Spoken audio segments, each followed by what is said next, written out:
ವೇದಿಕೆ ಮೇಲೆ ಆಸಕ್ತರಾಗಿರುವಂತಹ ಗೌರವಾನ್ವಿತ ಗಣ್ಯರೇ ಹಾಗೂ ಇಲ್ಲಿ ಈ ಜನ್ಮ ಶಾಲೆಯ ಎಲ್ಲ ಶಿಕ್ಷಕ ವೃಂದದಲ್ಲಿ ಹಾಗೂ ವಿದ್ಯಾರ್ಥಿಗಳು ತಮಗೆಲ್ಲರಿಗೂ ನಮಸ್ಕಾರಗಳು.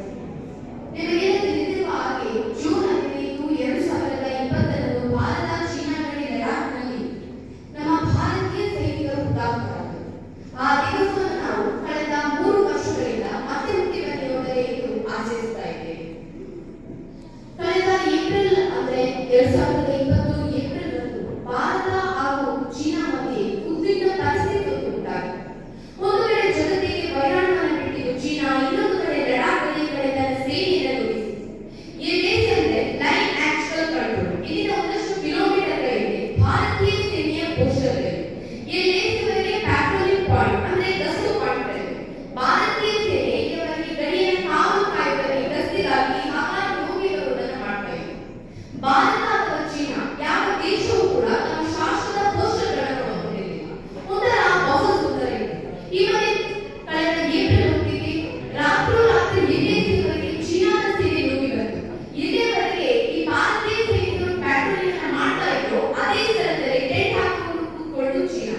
ಅಷ್ಟೇ ಅಲ್ಲ, ಭಾರತೀಯ ಯೋಧರನ್ನು ಗಸ್ತಿಗೆ ಹೋಗಲಾಗಿ ತಡೆದು ನಿಲ್ಲಿಸುವಂತಹ ಪ್ರಯತ್ನ ಮಾಡಿದ್ರು. ಅಲ್ಲಿಂದ ಶುರುವಾಗಿದೆ ಲಡಾಖ್ ಗಡಿಯ ಉದ್ವಿಗ್ನತೆ. ಈ ವಿಷಯದ ಬಗ್ಗೆ ಎರಡೂ ದೇಶಗಳ ಕಮಾಂಡರ್ ಮಟ್ಟದ ಮಾತುಕತೆಗಳು ಶುರುವಾಗಿದ್ದವು. ಚೀನಾ ತನ್ನ ಸೈನಿಕರನ್ನ ಎಲ್ಎಸಿಯಿಂದ ಹಿಂದಕ್ಕೆ ಪಡೆದು ಈ ಹಿಂದೆ ಇದ್ದ ಜಾಗಕ್ಕೆ ಹೋಗುವುದಕ್ಕೆ ಒಪ್ಪಿಕೊಂಡಿತು. ಅದನ್ನು ಖಚಿತಪಡಿಸಿಕೊಳ್ಳುವುದಕ್ಕೆ ಹೋದಂತಹ ಭಾರತೀಯ ಸೈನಿಕರ ಮೇಲೆ ಗಲ್ವಾನ್ ವ್ಯಾಲಿಯಲ್ಲಿ ಚೀನಿ ಸೈನಿಕರು ಹಲ್ಲೆ ಮಾಡಿದರು.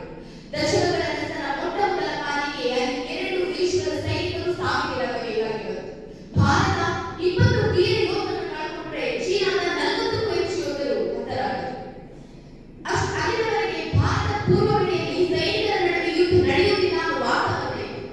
ಆಗಾಗ ಜಗಳಗಳು, ತಳ್ಳಾಟಗಳು ಆದರೂ ಕೂಡ ಅದು ಸೈನಿಕರ ಸಾವಿನವರೆಗೆ ಹೋಗಲಿಲ್ಲ. ಆದರೆ ಈ ಬಾರಿ ಆ ಎಲ್ಲ ನಂಬಿಕೆಗಳು ಮುಚ್ಚಾದವು. ಚೀನಾದ ಗಡಿ ಯಾವಾಗ ಬೇಕಾದರೆ ಸ್ಫೋಟಿಸಬಹುದು ಅನ್ನೋ ವಾತಾವರಣ ನಿರ್ಮಾಣವಾಯಿತು. ಹೀಗೆ ಚೀನಾದ ಆಕ್ರಮಣಕ್ಕೆ ಕಾರಣವಾಗಿದ್ದು ಲಡಾಖ್ ಗಡಿಯಲ್ಲಿ ಭಾರತ ಮೂಲಭೂತ ಸೌಕರ್ಯಗಳನ್ನು ಅಭಿವೃದ್ಧಿ ಪಡಿಸ್ತಾ ಇದೆ. ಇಲ್ಲಿ ಆಕ್ಸೈಡ್ನಲ್ಲಿ ಚೀನಾದ ಒಂದು ಸೈನ್ಯ ಇದೆ, ಅಲ್ಲೇ ಪಕ್ಕದಲ್ಲಿ ದೌಲತ್ಪೆ ಗೋಡೆಯಲ್ಲಿ ಭಾರತ ಒಂದು ವಾಯುನೆಲೆಯನ್ನು ನಿರ್ಮಾಣ ಮಾಡಿಕೊಂಡಿದೆ. ಭಾರತ ಇಲ್ಲಿ ಮಾಡಿದೆ ಏನಂತಾದ್ರೆ ಈ ದೌಲತ್ಪೆ ಗೋಡೆಯನ್ನ ಲಡಾಖ್ ಜೊತೆಗೆ ಬೆಸುವುದಕ್ಕೆ ಒಂದು ರಸ್ತೆಯನ್ನು ನಿರ್ಮಾಣ ಮಾಡಿಕೊಂಡಿದ್ದು, ಹಾಗೆ ಇಲ್ಲಿನ ಗಡಿಯನ್ನು ಸ್ಪಂದಿಸುವುದಕ್ಕೆ ಸಾಧ್ಯವಾಗುವಂತೆ ಒಂದಿಷ್ಟು ಬ್ರಿಡ್ಜ್ಗಳನ್ನು ಕಟ್ಟುವುದಕ್ಕೆ ಮುಂದಾಗಿದ್ದು ಚೀನಾದ ಅಸಹನೆಗೆ, ಅಸಮಾಧಾನಕ್ಕೆ ಕಾರಣವಾಯಿತು. ಹೀಗೆ ಸೋಮವಾರ ಬೆಳಿಗ್ಗೆ ಕಮಾಂಡರ್ ಮಟ್ಟದ ಮಾತುಕತೆಗಳು ಶುರುವಾಗಿದ್ದವು.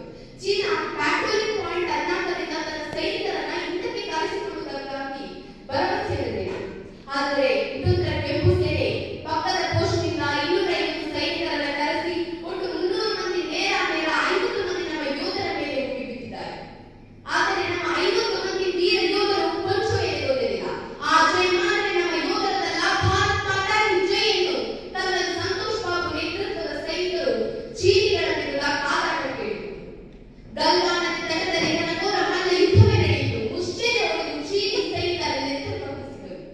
ಈ ಸಂದರ್ಭದಲ್ಲಿ ನಮ್ಮ ಭಾರತದ 20 ಮಂದಿ ಯೋಧರು ವೀರ ಮರಣವನ್ನು ಹೊಂದಿದ್ದು ಅವರನ್ನು ನಾನು ಈ ಸಂದರ್ಭದಲ್ಲಿ ನೆನಪಿಸಿಕೊಳ್ತಾ ಇದ್ದೇನೆ. ಕರ್ನಲ್ ಬಿಗುಣನ್ ಸಂತೋಷ್ ಬಾಬು ಹೈದರಾಬಾದ್, ನಾಯಕ್ ಸುಬೇದರ್ ರಘುರಾಮ್ ಸೋರೆನ್ ಮಯೂರ್ ಬ್ರಾಂಚ್, ನಾಯಕ್ ಸುಬೇದರ್ ಸದ್ದಾನ್ ಸಿಂಗ್ ಗುರುದಾಸ್ಪುರ್, ಹವಾಲ್ದಾರ್ ಕೆ ಪಳನಿ ಮಧುರೈ, ಹವಾಲ್ದಾರ್ ಸುನಿಲ್ ಕುಮಾರ್ ಪಾಟ್ನಾ, ಹವಾಲ್ದಾರ್ ಬಿಪುಲ್ ರಾಯ್ ಗುಜರಾತ್ ಸಿಟಿ, ನಾಯಕ್ ದೀಪಕ್ ಕುಮಾರ್ ರಿವಾ, ಸಿಪಾಯಿ ರಾಜೇಶ್ ಔಡರ್ ಬಿರ್ಭೂಮ್, ಸಿಪಾಯಿ ಕುಂದನ್ ಕುಮಾರ್ ಓದಾ ಸಾಹೇಬ್ ಗಾಂಚ್, ಸಿಪಾಯಿ ಗಣೇಶ್ ರಾಮ್ ಕಾನ್ಕೆ, ಸಿಪಾಯಿ ಚಂದ್ರಕಾಂತ್ ಪ್ರಧಾನ್ ಕಾಂದಾವಲ್, ಸಿಪಾಯಿ ಗುರುದೇವ್ ಸಿಂಗ್ ಮಾನ್ಸಾ, ಸಿಪಾಯಿ ಚಂದನ್ ಕುಮಾರ್ ಭೋಜ್ಪುರ್, ಸಿಪಾಯಿ ಅಮನ್ ಕುಮಾರ್ ಸಮಸ್ತೀಪುರ್, ಸಿಪಾಯಿ ಗುರುದೇವ್ ಸಿಂಗ್ ಸಂಗ್ರೂರು, ಸಿಪಾಯಿ ಅಂಕುಶ್ ಅಮೀರ್. ಇವರ